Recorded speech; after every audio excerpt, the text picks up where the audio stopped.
66-year-old Vanskie Montaie finally made his dreams of graduating high school come true. But it was a long road for him to get here. Vanskie Montaie grew up in a tough neighborhood in Cleveland, Ohio. Abandoned by his mother as a child, Vanskie says he faced both verbal and physical abuse from his stepfather. It ultimately led him to a long life of depression and drug addiction.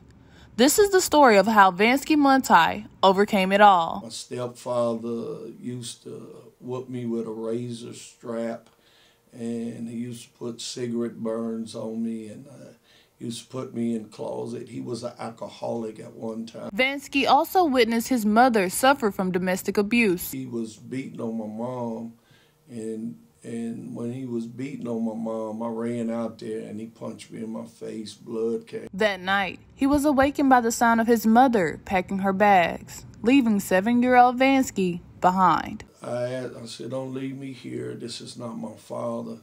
And she smacked me in my face. And when she done that, it hurted. And I went in the room and I balled up in the corner and cried. At just 7 years old, Vanskie had to raise himself and his 2 younger siblings. Vanskie says his stepfather would frequently disappear, leaving the children to eat things like mustard and mayo for days on end. And then one day, he's getting ready to get rid of me and send me to a home. Instead, Vanskie got picked up by his grandparents, and it seemed like life was beginning to take a turn. First time I could say, at the age of 8 or 9, my auntie took a coat and she put a coat around me, and that's the first time I ever felt love. But Vanskie continued to struggle after he was picked up by his grandparents. Tonight we will show you what it took to finally turn his life around.